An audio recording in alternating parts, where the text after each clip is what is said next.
نحمدہ و نصلی علی رسولہ الکریم بسم اللہ الرحمن الرحیم۔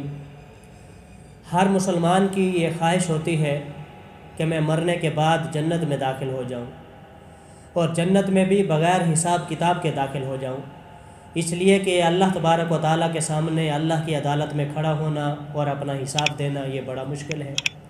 آپ علیہ الصلوۃ والسلام نے بھی سید عائشہ صدیقہ رضی اللہ تعالیٰ عنہ کو فرمایا تھا کہ اے عائشہ، کامیاب تو وہ آدمی ہے جو بغیر حساب کتاب کے جنت میں داخل ہو جائے۔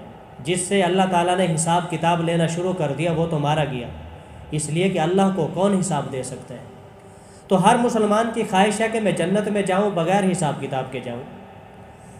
اسی کے حوالے سے ہم آپ کو ایک وظیفہ، ایک طریقہ، ایک کام بتاتے ہیں، اور یہ میرا نہیں ہے، نبی کریم صلی اللہ علیہ وسلم نے بتایا ہے۔ حضرت معاذ بن جبل رضی اللہ تعالیٰ عنہ ایک جلیل القدر صحابی ہے۔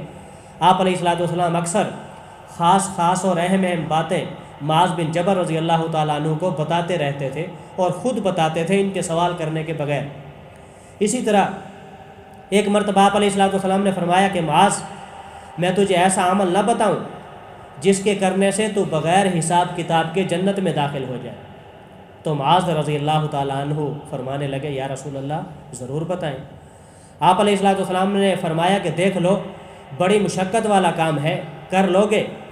تو معاذ بن جبل نے کہا، یا رسول اللہ ضرور کروں گا۔ آپ علیہ الصلوۃ والسلام نے پھر فرمایا کہ معاذ مسلسل کرنے کا کام ہے، کر لو گے؟ تو معاذ بن جبل نے کہا، یا رسول اللہ ضرور کروں گا۔